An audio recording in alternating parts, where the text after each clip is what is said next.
Indignación entre la oposición y también entre muchos ciudadanos, pero queremos saber qué fundamento legal tiene esta modificación del delito de sedición. Para ello nos acompaña el abogado penalista Carlos Lacaci. Bienvenido.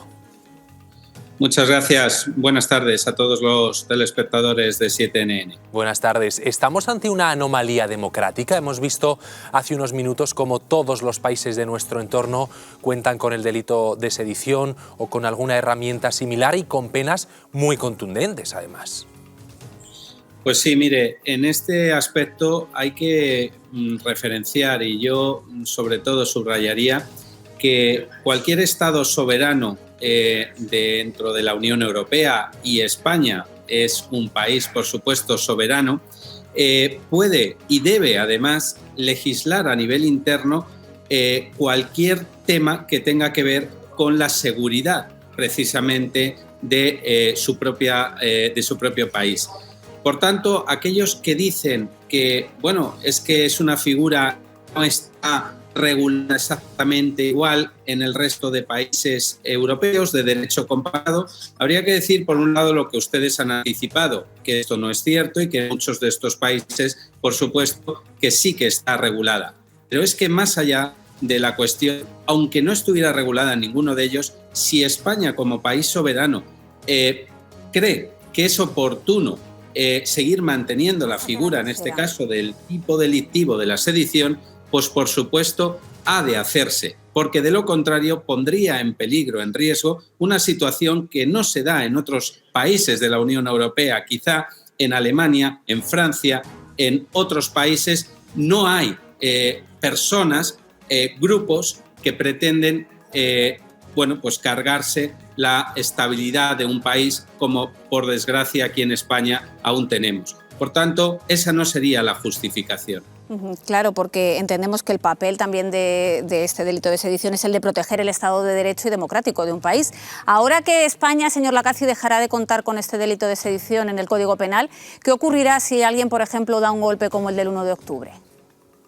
Pues efectivamente es muy buena pregunta, María, la que usted lanza, porque efectivamente con las herramientas que pueda tener el Estado en cuanto a esos tipos delictivos que ahora pretenden eliminar, que no rebajar, porque no se trata tanto de rebajar las penas del delito de sedición, sino de eliminar del Código Penal el tipo delictivo de sedición y poner un tipo de delito que pueda ser el de desórdenes públicos, que ya está en el Código Penal, agravado. Bueno, la conclusión y la consecuencia es fácil de responder, pues aquel que quiera con violencia o sin violencia, pero con unos desórdenes públicos muy graves, alterar la estabilidad y la lealtad de España, de cualquier institución, de cualquier organismo, pues tendrá mucha más vía libre para hacerlo, porque las penas, desde luego, son mucho más suaves que las que ahora recoge ese tipo delictivo de la sedición. ¿Cómo se van a beneficiar los líderes fugados del proceso de la supresión de la sedición?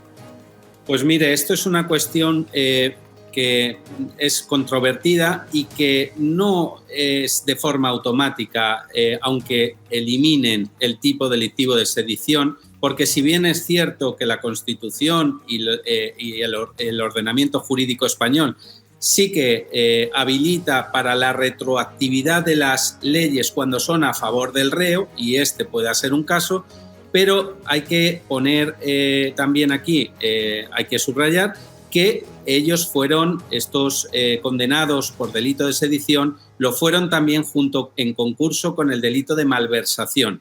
El delito de malversación no se pretende ni rebajar ni eliminar, por lo menos el Gobierno esto no lo ha anunciado, con lo cual habría que ver, porque en principio para el caso de la inhabilitación, que podrían tener ese beneficio en cuanto a penas también más suaves de la pena accesoria de la inhabilitación, que están muy atentos a que esto sea así y por tanto puedan volver a sus puestos y cargos políticos. Desde mi punto de vista a nivel jurídico lo veo muy complicado esa viabilidad por el delito concursal con malversación. Por tanto, no creo que se pudieran beneficiar de ello. Ahora bien, del resto de delitos, si les quedara algo por cumplir, pero como también, por otro lado, pues ha operado la figura del indulto, pues me temo que se va a quedar en aguas de borrajas. También explicarles una cuestión que yo también estoy estos días observando. La justificación, la pretendida justificación que dan, como hemos dicho antes, es armonizar al derecho comparado y que es una figura arcaica, ¿no? Y que por eso pretenden el delito de sedición pues sacarla del Código Penal.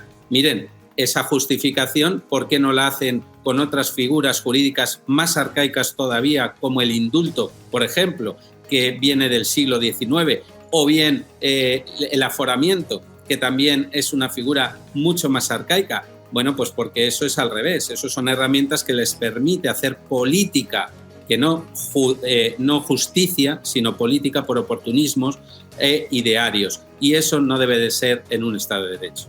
Está claro que hay una doble vara de medir, clarísima. ¿Cree que, por ejemplo, en un caso tan grave como este, en el que el gobierno está eliminando un delito fundamental para cualquier país democrático, cree que la oposición a nivel legislativo puede recurrir a herramientas como, por ejemplo, una moción de censura? Bueno, esa siempre es una opción, efectivamente, pero que, digamos, se extiende del ámbito de lo que es la figura jurídica que se pretende reformar. Es una acción que puede tener las cámaras, por supuesto, como medida para no validar, vamos a decir así, la gestión del gobierno o la legitimidad en el ejercicio del gobierno, mejor dicho, y la pueden utilizar. En cuanto a lo que es la figura jurídica, bueno, aunque la oposición en este caso tendría poco margen ya de reacción si finalmente sale por la puerta de atrás, no aprobado en mayoría absoluta, pero sí con este Real Decreto que pretenden realizar, siempre está también la posible cuestión de inconstitucionalidad, que se podría valorar a nivel jurídico por parte de la oposición o de otros grupos que tengan legitimidad, en este caso, de acción para ello. Casi, muchas gracias por aclararnos todo este asunto y gracias por estar con nosotros. Un saludo. Gracias a ustedes. Un saludo.